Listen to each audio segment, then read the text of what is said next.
జల్సా సినిమాలో ఒక డైలాగ్ ఉంటుంది. పిచ్చండి ఇది. ఆ ఒక్క డైలాగ్తో ఇంత పెద్ద సినిమా తీయొచ్చని నీకెందుకు అనిపించింది అబ్బవరం బాబు? చంద్రముఖి సినిమాలో గంగ నుంచి చంద్రముఖిని వెళ్ళగొట్టే టైంలో రజనీకాంత్ కూడా ఇన్ని కష్టాలు పడి ఉన్నాడు పాపం. లవర్ని వదులుకోలేక, దాని సైకోయిజాన్ని భరించలేక, అబ్బవరం అబ్బాయి పడే కష్టాలు తలుచుకుంటే నిజంగానే మనం ఊపకుండానే కాళ్ళుగిపోతాయి. కాళ్ళెవ్వకూడదు మోనే, దరిద్రం. నేను ఊపట్లేదు బామ్మ, నా గర్ల్ ఫ్రెండ్ని తలుచుకుంటే వాటందరికి అవే ఊగుతాయి. జీవితంలో ఇంకెప్పుడైనా సరే ఏదైనా అమ్మాయి వెనక పడాలంటే గులాబ్ జాములు గలగల్లాడిపోతాయి. లవ్వులో లవ్వు పోతే పోయింది, చిల్డు బీరు కొట్టి సల్లగా స్వాతి వీక్లీ చదువుకుంటూ చేతికి పని చెప్పుకుంటే సార్ అనిపిస్తుంది. మరి అట్టుంది హీరోయిన్ క్యారెక్టర్ మూవీలో. కానీ మూవీలో అబ్బవరంగాని దూరం తీర్చాలంటే అట్లాంటి తిక్క పిల్ల సైకో పిల్లే పర్ఫెక్ట్ మ్యాచ్.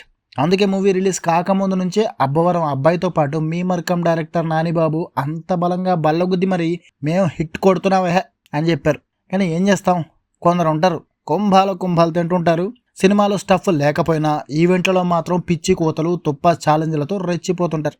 ఇక మళ్ళీ పాయింట్కి వస్తే మన మీమర్స్ మీట్లో కానీ ప్రీ రిలీజ్ ఈవెంట్లో కానీ అబ్బవరం బాబు అంత కాన్ఫిడెంట్గా చెప్తే నేను మరీ అంత ఎదవలా కనపడుతున్నానా, ఓ మాదిరిగా కూడా కనపడలేదా అనుకున్నా.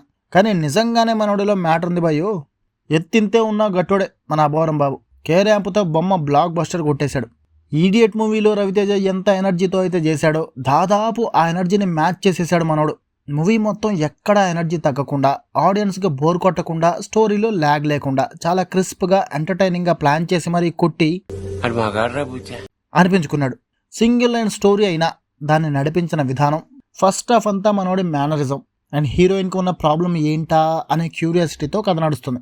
డైరెక్టర్ జైన్స్ నాని ఇచ్చే చిన్న చిన్న హింట్స్ చూస్తే ఏదో తేడాగా ఉందేంటి అనిపిస్తుంది. ఇక ఇంటర్వెల్ బ్యాంగ్లో హీరోయిన్ ఇచ్చే ట్విస్ట్కి దిమ్మ తిరిగి బొమ్మ కనిపిస్తుంది. అయితే అంతా చూసిన ఆడియన్స్ మాత్రం అనడం పక్క. ఇక సెకండ్ హాఫ్లో హీరోయిన్ పిచ్చిని మనోడు భరించే ఎపిసోడ్ కొంచెం లాగ్ అనిపిస్తూ కామెడీ డోస్ తగ్గుతున్నట్లుందే అనిపించే టైంలో నరేష్ క్యారెక్టర్ ఎంట్రీ ఉంటుంది. ఇక నరేష్ కామెడీ కొంచెం రిలీఫ్ ఇస్తుంది మనకు అక్కడ. అంతలో స్టోరీ సడన్గా సీరియస్ టర్న్ తీసుకుంటుంది.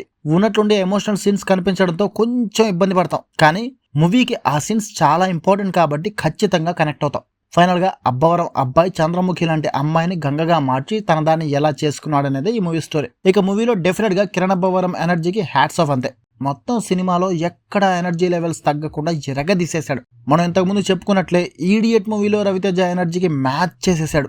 ఎమోషనల్ సీన్స్లో కూడా గ్లిజరన్ హెల్ప్తో బాగా నటించాడు. ఫైట్స్ కూడా మంచి ఎనర్జెటిక్గా మాసీగా ఉన్నాయి. కిరణ్ లుక్ కూడా ట్రెండీగా హ్యాండ్సమ్గా ఉంది. హీరోయిన్ యుక్తి తరేజా ఫస్ట్ మూవీ అయినా తన క్యారెక్టర్కి కావాల్సినంత యాక్టింగ్, కుర్రాళ్ళకి కావాల్సినంత అందాల ఆరబోత. సూపర్ గా ఉందండి. తాలూకండి కాదండి, అదే అందంగా కనిపించింది అంటున్నా. అయితే లిప్ లాక్ల విషయంలో మాత్రం ఎక్కడా వెనక్కి తగ్గలేదు భయ్యో. సినిమా మొత్తంలో కనీసం ఒక 5, 6, 7 లిప్ లాక్లు ఉంటాయి. అయితే విచిత్రం ఏంటంటే లిప్ లాక్ సీన్ స్క్రీన్ మీద కనిపిస్తే అనిపించాలి. కానీ ఈ మూవీలో లిప్ లాక్ సీన్ వస్తే చాలు బాల్స్ వణికిపోతాయి. మనకే కాదు మూవీలో హీరోకి డబుల్ వణికిపోతాయి. అట్టుంటాయి ఆ సీన్లు మరి. ఇక సినిమాలో 1-2 పాటలు కూడా బాగానే ఉన్నాయి. బ్యాక్గ్రౌండ్ స్కోర్ కూడా పర్వాలేదు. డైరెక్టర్ జైన్స్ నాని స్వయాన మీమర్ కాబట్టి డైలాగుల విషయంలో బాగా ఫోకస్ పెట్టి బూతులు రాసి కుర్రాళ్ళకి కొత్త బూతులు ఇచ్చాడు. అవేంటో వెండి తెరపై చూడండి. సినిమాలో పెద్దగా మైనస్ పాయింట్లు అయితే నాకేం కనిపించలే. వెన్నెల కిషోర్, ఆలీ, శ్రీనివాస్ రెడ్డి క్యారెక్టర్స్ని ఎందుకో పెద్దగా యూజ్ చేసుకోలేదు అనిపించింది. నరేష్ క్యారెక్టర్ చెప్పే డబుల్ మీనింగ్ డైలాగులు ఎందుకో క్రింజ్గా, అన్కంఫర్టబుల్గా అనిపిస్తాయి. అంతేకాకుండా అసలు అర్థం కాని పాయింట్ ఏంటంటే 20 ఏళ్లుగా పిచ్చిపట్టిన చంద్రముఖిలా సైకో రోగంతో బాధపడే హీరోయిన్ని ఎంబీబీఎస్, ఎఫ్ఆర్సీఎస్ చదివిన డాక్టర్లే క్యూర్ చేయలేక చేతులెత్తేస్తే ఆ రోగాన్ని మనోడు చాట్ జీపీటీ హెల్ప్తో తీర్చేయడమే కామెడీ. హీరోయిన్ హీరో మార్చుకునే సీక్వెన్స్ ఇంకొంచెం ఎలివేట్ చేసి వెయిటేజ్ ఇచ్చుంటే బాగుండేది అనిపించింది. అలాగే స్టోరీ ఫస్ట్ హాఫ్ అంతా ఏదో ఈడియట్ మూవీ రీమేక్ చూస్తున్న ఫీలింగ్ వస్తుంది. అలాగే కిరణ్ అబ్బవరం ఎనర్జీతో అదరగొట్టిన ఫేషియల్ ఎక్స్ప్రెషన్స్ విషయంలో మాత్రం కొంచెం వెనకబడిపోయాడు. ఇంకొంచెం యాక్టింగ్ పైన ఫోకస్ పెడితే నెక్స్ట్ మూవీస్లో బాగా చేస్తాడు.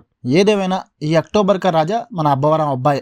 అలాగే ఈ హిట్తో ఇండస్ట్రీలో ఉన్న యంగ్ హీరోలో వన్ ఆఫ్ ది కంటెండర్ అనిపించుకున్నాడు మనోడు.